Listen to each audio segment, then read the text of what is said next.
Vamos agora ouvir a primeira conferência deste congresso, que vai ser dada pelo José Manuel Leclerc, já conhecido da maior parte das pessoas aqui presentes. É cofundador e presidente do Centro Lusitano de Unificação Cultural e responsável pela revista Biosofia. É licenciado em Direito, embora esse facto não tenha grande relevância neste âmbito.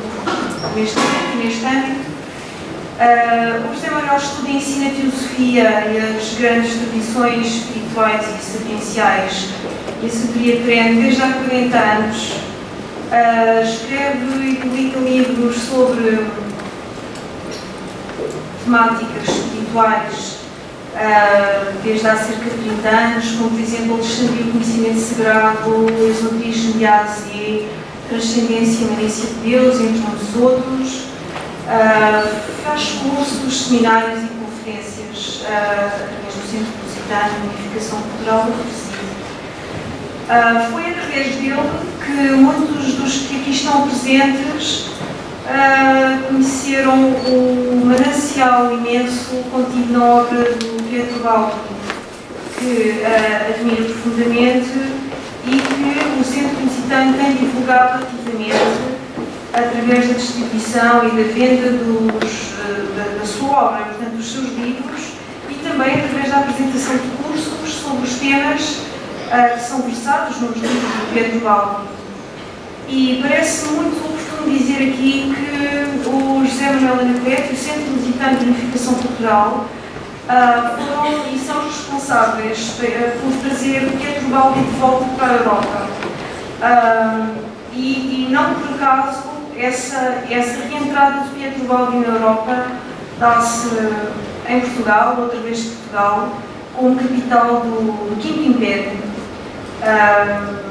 E nesse sentido e nessa perspectiva, Portugal tinha que ser a porta de reentrada de Baldi na Europa. Resta-me dizer também que a vida do José Manuel Leclerc tem sido um exemplo daquilo que deve ser uma preciosa vida humana, do meu ponto de vista, do voo do estudo das grandes tradições sapienciais da humanidade, através da divulgação que tem feito das grandes religiosidades do mundo, o budismo, o hinduísmo, o azerismo, o jainismo, o erotismo, a cabala, o gnosticismo, o pitagorismo, o sufismo, a origem do cristianismo, etc, etc. As religiosidades da China, a mitologia e a filosofia. Filosofia no sentido comum da sabedoria.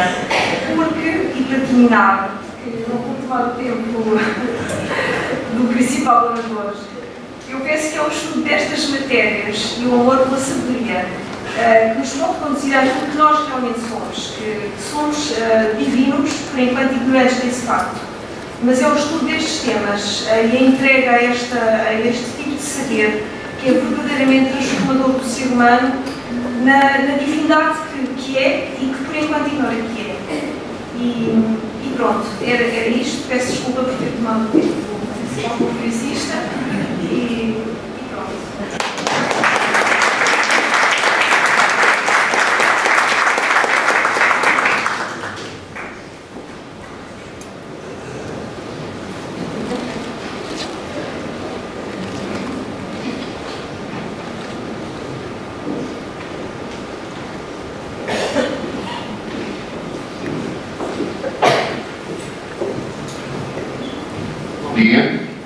Sinto-me profundamente abraçado com as palavras de Alexandre, muito gentis, mas julgo um pouco exageradas, e isso já estava um bocadinho de calor. Na sala sou encalorado, agora fiquei muito vermelho. Enfim, muito obrigado, mas... Ora bem, esta conferência tem por título, como podem ver, as ideias axiais da obra de Pietro Baldi.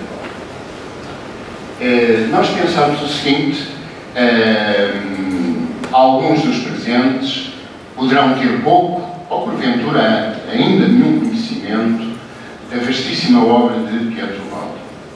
E creio que seria importante, pareceu-nos que seria importante que, subjacente às diferentes comunicações sobre as mais diferentes temáticas, houvesse a noção, ainda que sintética, sucinta, das ideias mais importantes, ou de algumas das ideias mais importantes, pelo menos, que ele verteu nos seus 24 livros.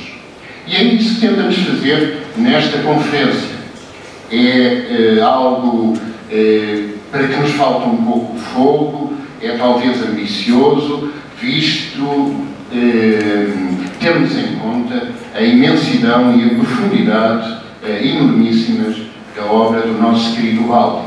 Mas, enfim, tentaremos fazer o que melhor pudermos para dar essa panorâmica geral. E, depois de refletirmos um pouco, resolvemos desdobrar em 15 ideias axiais as concepções presentes na obra O Baldiano. E vamos então ver uma por uma. Ver se consigo acender aqui isto, para ir apontando. E a ideia axial, ideia que percorre e que é o fio condutor em toda a sua obra, é o monismo. Monismo.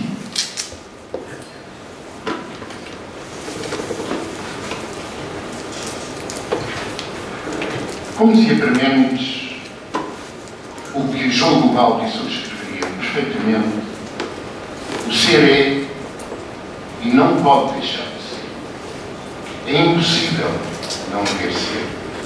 O nada absoluto é uma impossibilidade. E este monismo, antes de tudo, faz referência à infinitude, à ilimitação, à onipresença do ser.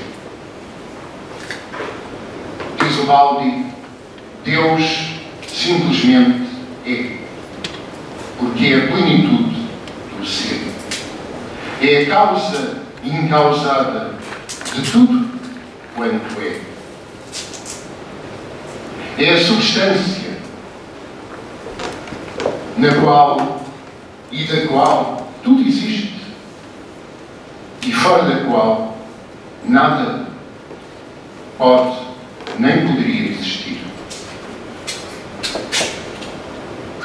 Esse tudo uno Deus, esse todo uno Deus, para usar ipsis verbis, uma expressão do Baldi, é, pois, a substância, nas suas diferentes fases e combinações, como podemos ver, que tudo abarca, que tudo enlaça e que tudo dirige.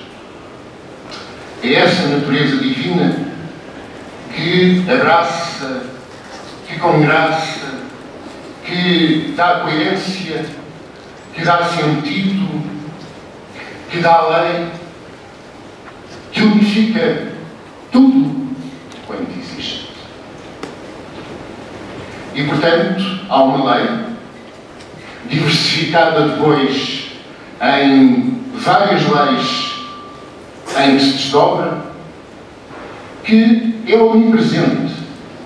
Todos os seres, todas as unidades de vida que integram o ser uno, a vida una, toda a fenomenologia universal obedece à mesma lei, aos mesmos princípios. Isso remete-nos para esta segunda ideia axial, a ideia de uma lei una, da lei divina, da lei do ser, que percorre, que explica, que abarca todos os fenómenos, todas as situações, que é a lei presente em todos os seres e, como vamos ver, aquela com a qual, em rigor, nos devemos coordenar, embora dentro do espaço de liberdade, que é também algo subjacente, que é algo presente na substância ou na natureza divina. A combinação destes dois princípios significa o que é uma concepção holística, que é do Baldi pensador holístico, que nenhum fenómeno, nenhuma situação pode ser compreendida destituída do todo, destituída da sua inserção no ser humano. Nenhuma situação será bem entendida se não for interpretada à luz da lei una. E, conforme uma antiga lei hermética, como é em cima e em baixo, como é no grande e no pequeno, como é dentro e fora, os princípios, os mesmos princípios, a mesma lei una, aplica-se analogicamente no macro ou no microcosmo, nos grandes como nos pequenos fenómenos, nas pequenas unidades de vida, tanto as humanas como os nossos irmãos mais jovens no caminho, no reino animal, vegetal, quanto nas imensas unidades coletivas em que sucessivamente nos iremos subsumir. Esta, aliás,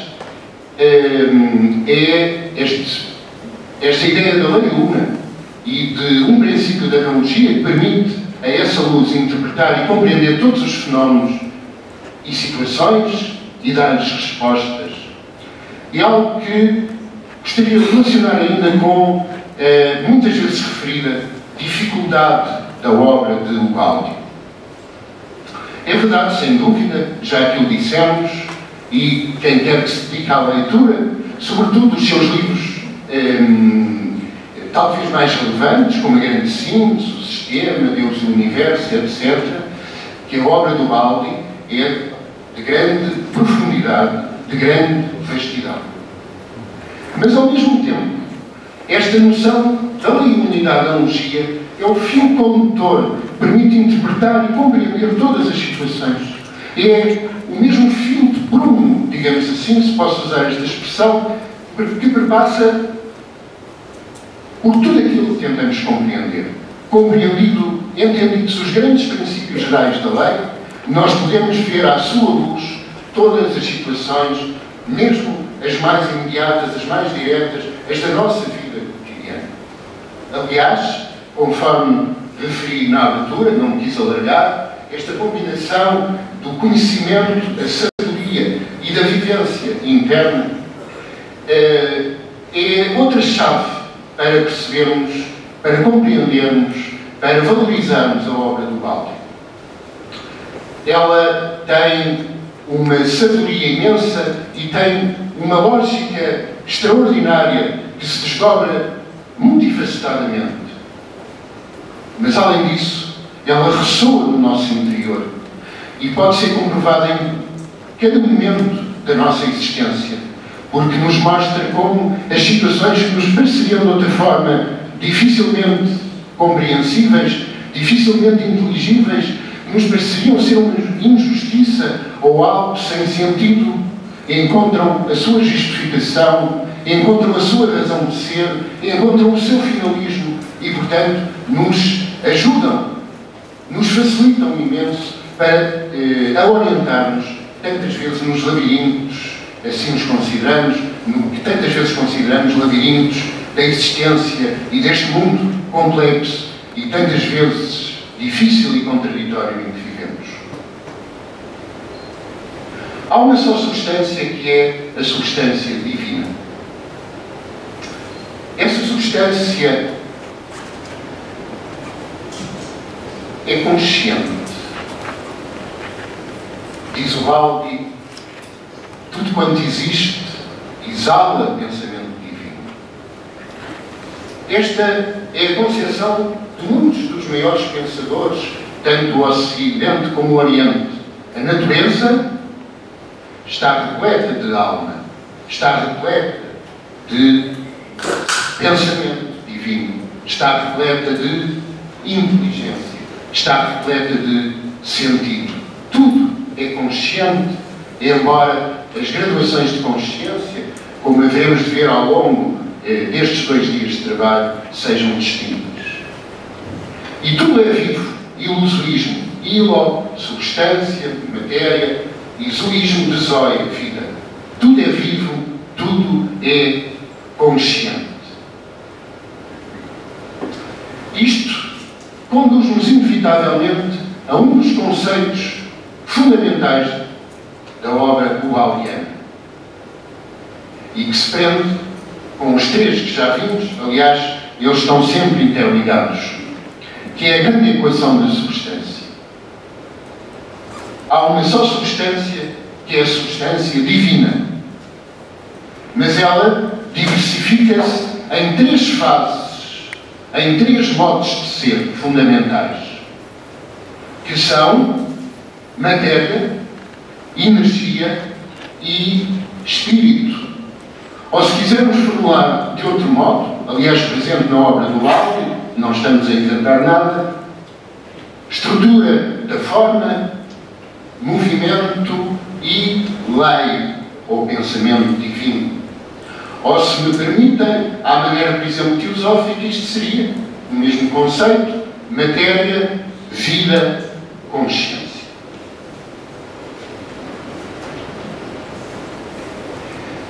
Teríamos a seguir a questão do panenteísmo.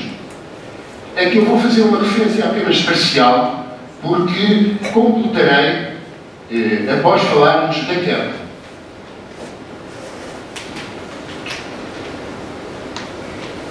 A concepção da substância divina em Ural está próxima, é verdade, do panteísmo, o que mereceu algumas críticas, entre as quais nunca me poderia incluir, porque considero o panteísmo uma concepção muitíssimo nova. Mas não é exatamente panteísmo, é mais propriamente um panenteísmo. Deus é todo o universo existente, é toda a manifestação, é toda a natureza. É assim no seu aspecto imanente, mas tem também o seu aspecto, a sua natureza transcendente, mais ainda além do nosso universo, pelo menos do nosso universo limitado, do nosso universo relativo, do nosso universo corrompido, do nosso universo dual, se bem que envolvido, encerrado no monismo mais amplo, no nosso universo decaído. Há, portanto, a transcendência de Deus e a imanência de Deus. Ocorre-me aqui, para ilustrar mais uma vez a universalidade do pensamento do Baldi, uma frase muito conhecida do Bhagavad Gita, onde Krishna, falando como se for a divindade, diz: tendo penetrado o universo inteiro como fragmento de mim mesmo, eu permaneço além. Pois a divindade, penetrando, agregando, vitalizando, animando, dirigindo o universo, está na sua natureza imanente. Mas, ainda além deste universo em devir, deste universo em evolução, temos a divindade na sua natureza transcendente. Existência cíclica.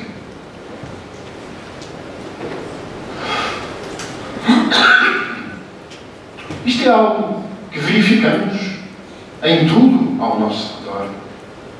Nós nascemos, vivemos, morremos e renasceremos.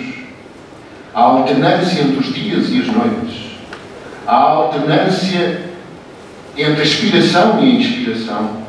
Há alternância nos fluxos e refluxos das marés.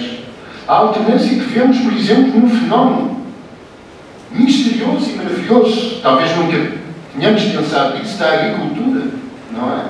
Da planta que floresce, que frutifica, que depois apodrece, a semente que morre aparentemente na terra, para depois ressurgir na primavera.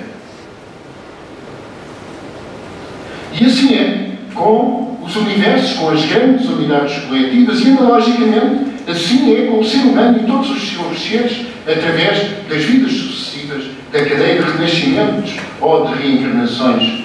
Também assim com os universos como vimos. Mas isto não é apenas, não é, aliás, rigorosamente, a ideia do eterno retorno. Não se trata de uma repetição infindável e sem sentido. Cada vez que há um novo começo, há uma recapitulação de passos já percorridos no passado. Há uma recapitulação que o Baldi dá um valor de 2. E há uma progressão de 3. Ou seja, há uma evolução espiralada. há um retorno, mas no final de cada ciclo de manifestação, nós culminamos esse ciclo sempre um passo mais à frente, consolidando aquilo que tínhamos adquirido e abarcando novas zonas da consciência, novas vivências mais elevadas no caminho de regresso à unidade de que nos apartamos. Isso é regido pela lei de causa e efeito, que é a lei de compensação e de harmonia, que, aliás, permite justificar a noção gaudiana de que a unidade divina, que a concepção humanista abarca e encerra em si, enclausura em si, julgo que é a expressão que ele usa, se não me falha a memória, o dualismo dialético do nosso devido, do nosso mundo manifestado.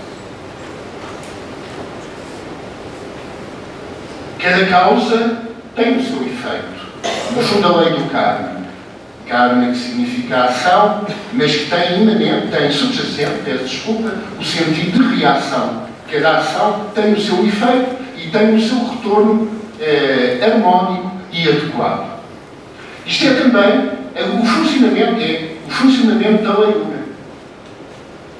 Quando nós quando unamos no exercício da liberdade profunda que temos, não a liberdade dos caprichos externos, não a liberdade de uma afirmação enaltecente de rebeldia, mas a liberdade profunda, que em última instância, quando consciente e esclarecida, é a perfeita adesão com o bem comum e com a lei que rege esse bem comum.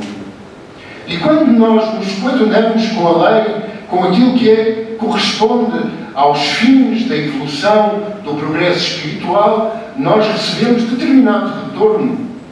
Um retorno que nos incentiva. E quando, pelo contrário, nos chocamos com a lei que tudo dirige, quando, pelo contrário, não a compreendemos, quando a violamos, quando nos chocamos com ela, então isso nos é retornado de uma forma que é corretiva, de uma forma que não significa punição, mas apenas uma chamada de atenção, através da dor, através das problemáticas, através das encruzilhadas que nos são colocadas, mas através das quais, mediante as quais, nós aprendemos e vamos progredindo. A lei de causa e efeito não é a lei do karma, não é uma inimiga, é, digamos assim, a nossa melhor aliada no caminho. A queda, que em si mesmo, é já o funcionamento desta lei de causa e efeito. Houve uma causa que foi a desarmonia com o todo divino orgânico. Houve uma não coadunação com a harmonia que num sistema divino deveria existir. Houve um enfatizar excessivo do princípio egocêntrico, do princípio de eu sou mal interpretado, esse eu sou que tudo no universo conclama, mas que, sendo excessivo, sendo desequilibrado com a lei, levou a um movimento centrífugo excessivo. E isso fez com que algumas das unidades de vida, alguns dos seres que integravam esse sistema primordial, esse sistema divino, se corrompessem, caíssem numa alucinação, numa ilusão e caíssem naquilo que Pietro Baldi designa pelo antissistema, pela antirrealidade, pelo emburcamento, pela inversão de valores, de consciência, de unidade de ser, dando origem a este mundo múltiplo, a este mundo contraditório, a este mundo errático, a este mundo de ilusão, a este mundo doloroso em que estamos. Consequência do funcionamento da lei, desta lei de causa e efeito. E lei essa que continua sempre a atuar e, ao mesmo tempo, a dirigir-nos no caminho, porque voltamos aqui à ideia do panenteísmo e da transcendência e imanência de Deus.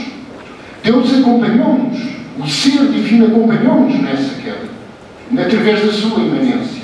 Mesmo aqueles que nos apartámos dessa unidade divina, fomos, no entanto, recolhidos, fomos acompanhados no seu amplex, no seu abraço, na natureza imanente de Deus. E por isso existe uma imortalidade do Espírito em tudo. Em última instância, se interprete bem o pensamento baldiano, a nossa natureza mais profunda é incorruptível e permanece ela própria no sistema, no absoluto. Não é? Nós estamos alucinados, estamos iludidos de que somos estas criaturas conflituosas, iludidas, desamorosas, ignorantes. E temos que retornar à condição original.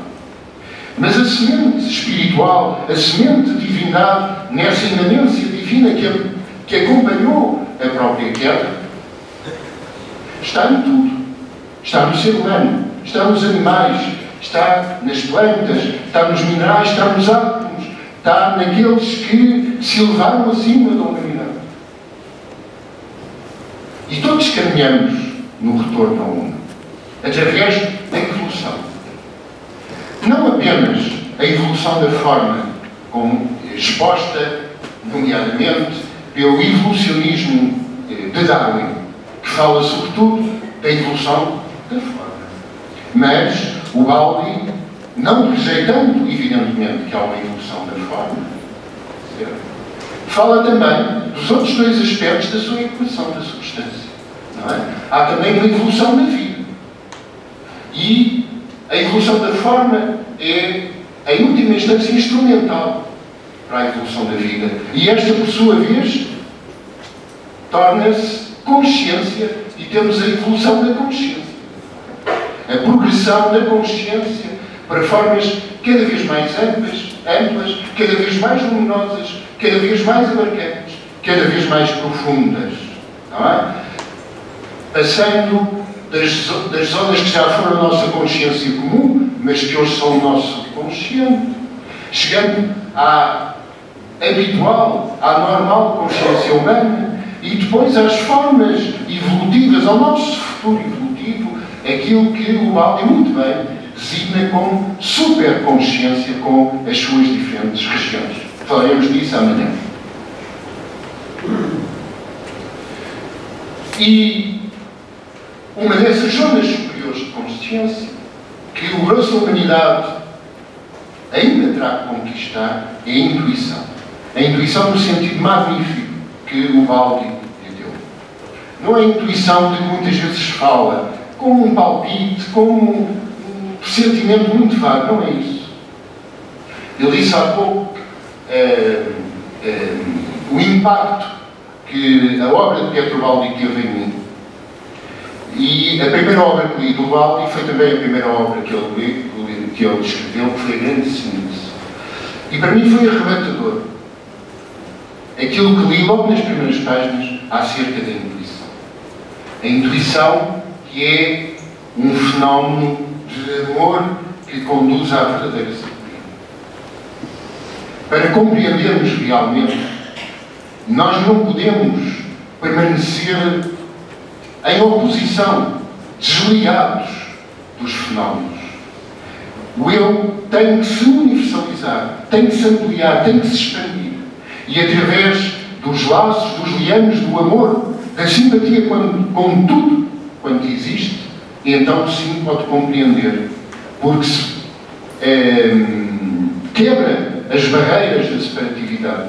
É uma compreensão por identificação. Aqui o nosso poeta Camões tem uma frase de um soneto que ilustra isso muito bem. Transforma-se o amador na coisa amada.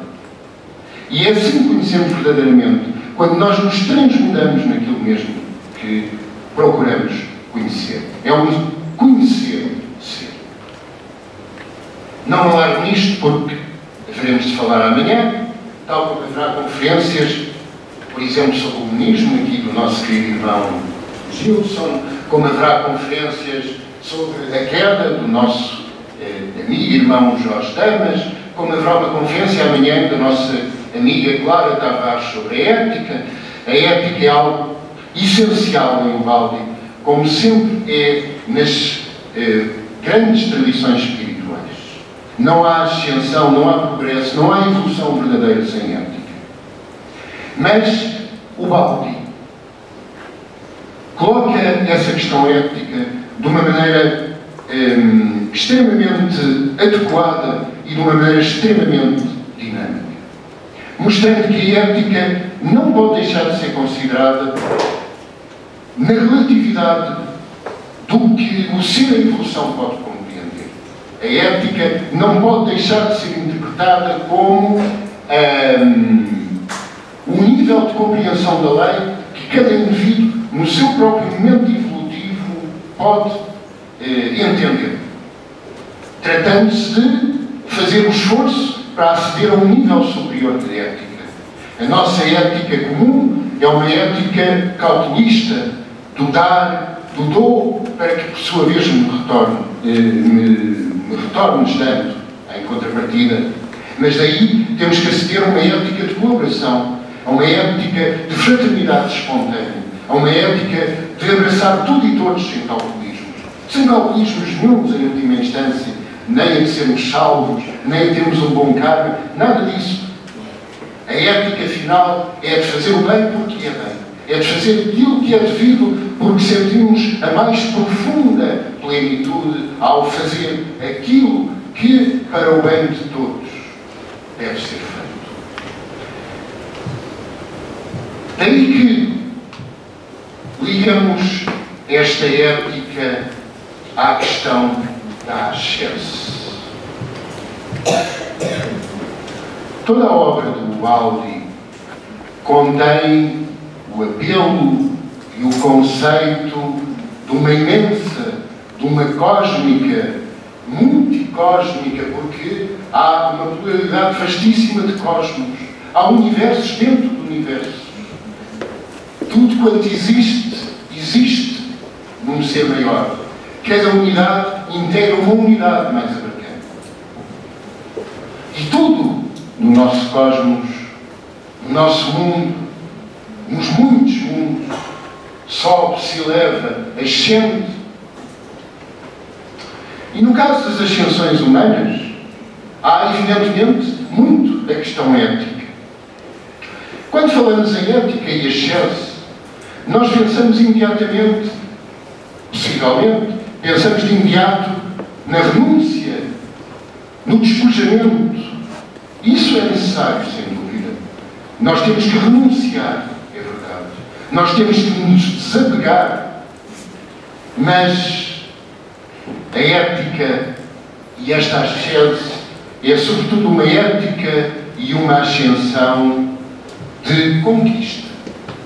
Renunciamos a pequenas coisas para alcançarmos outras muito maiores. Aquilo que nós consideramos importante, valoroso, aquilo que tem o nosso apreço, aquilo a tantas vezes excessivamente, se não sempre, o nosso esforço, o nosso tempo, a nossa atenção. É medíocre, é escasso, é muito limitado, dá uma gratificação muito pequena, muito fugaz, muito passageira. Em comparação com aquilo que conquistamos através desta ascese. E aquilo que conquistamos é uma plenitude interior. É um contentamento que nada, nem ninguém, nenhuma circunstância, nenhum acontecimento pode extinguir. É a aventura maravilhosa de sentirmos que o nosso coração palpita em uníssono com o coração do todo. É a aventura de saber que todos, na verdade, somos um e que todos somos solidários nessa formidável ascensão imensa em que cada um dá a mão ao que está um pouco mais atrás e ao mesmo tempo é puxado por aquele que está um pouco mais acima. É saber que todos os dias, cada um de nós, sendo envolvidos pela natureza divina, compartilhando essa natureza divina, cada um de nós, em todos os momentos, em todos os dias da nossa existência, podemos fazer-nos melhor e com isso fazermos o nosso mundo melhor. Uma aventura extraordinária, uma luta que é mais épica, que é mais grandiosa, a única luta talvez digna, julgo eu, que existe neste mundo, e isso pode preencher de uma nunca extinguível satisfação, alegria, bem-aventurança. O interior, o âmago, as fibras mais íntimas do nosso ser. E essa ascese leva-nos de etapa em etapa, de unificação em unificação, até à reunião com o divino. Leio, a propósito disto, o final do livro O Sistema, de Pietro Baldi, uma oração magnífica que ele deixa, e que de algum modo resume os conceitos expostos no livro.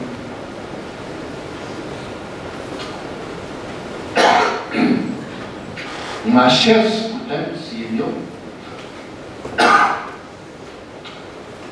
que promove que todos os seres, passa a citar agora, voltem ao seio de Deus, centro e alma do todo, alfa e ômega do ser, ponto de partida e de chegada do nosso longo e doloroso caminho, estendido para ti, Deus, nossa última meta. E nessa reunião com o Divino, nós encontraremos o ser pleno, a consciência plena, a bem-aventurança, o gozo pleno. Digo isto e relembro que nas filosofias profundas da Índia, quando se fala do Deus, da divindade una, toda, Brahma, se diz, como Baldi, como os melhores pensadores espiritualistas do nosso mundo disseram, bem, é destituída a divindade de atributos.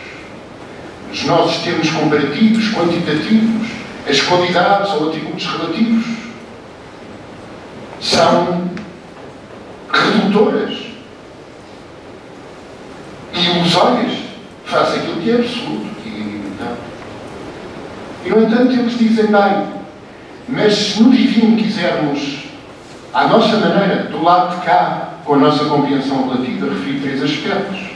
Eles são Sat, Chit, Ananda. Sat, ser, Chit, consciência, Ananda, bem-aventurança. Regressar ao divino, realizar esta união, esta reunião com o divino, é voltarmos a ter a plenitude do ser, da consciência e do gozo profundo que na tradição cristã, como bem sabemos, designamos habitualmente por bem-aventurança. Finalmente, o Cristo.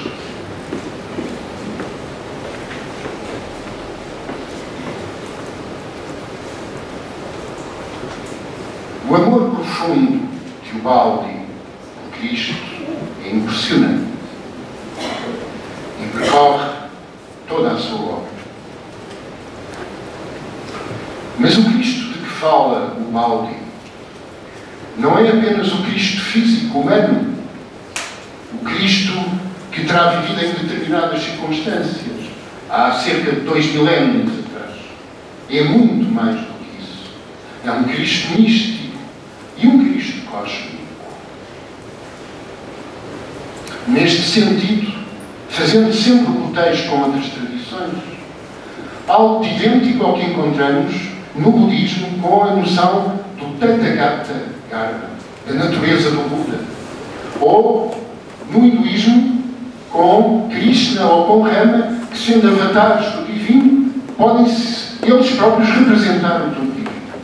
E Cristo é essa representação no nosso mundo do todo divino, da lei, da compaixão divina.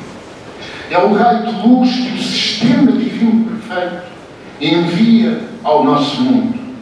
E raio de luz, fulgurância essa, consciência divina e imanente essa, que evidentemente extravasa por completo, muito além das fronteiras de uma determinada personalidade física que existiu num particular tempo e num particular lugar. É o princípio de unificação, é o princípio de agregação, é a força de propulsora do retorno, é na sua crucificação e depois no seu ressurgimento, na sua ascensão, simboliza todo o imenso drama cósmico, muito para além apenas do drama do cosmos. É a própria divindade, ao acompanhar a nossa queda, e a nossa própria natureza decaída, que está crucificada no universo.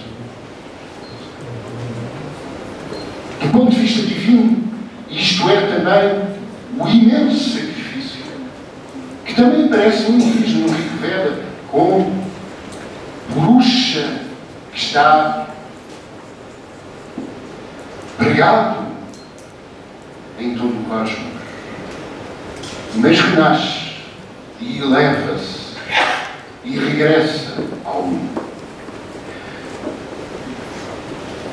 E isso, na vida de Cristo, simboliza o caminho que todos haveremos de trilhar. Lembremos, a propósito disto, as quase derradeiras palavras de Cristo Jesus, segundo o Evangelho de São João.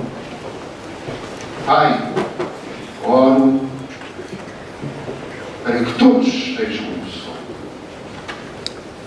E quais foram, segundo os Evangelhos, as suas últimas palavras? Tudo está consumado. Pai, nas tuas mãos entrego-me o Espírito. Ou seja, que Pai é este? É a unidade maior em que Ele se vai subsumir. E, portanto, a terminar, acho que vou cumprir o horário, a terminar, fica este apelo.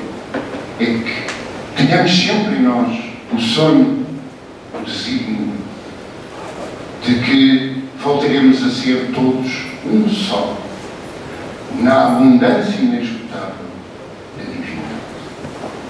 Pietro Baldi dá-nos imensos instrumentos de compreensão e de vivência para isso. Que os saibamos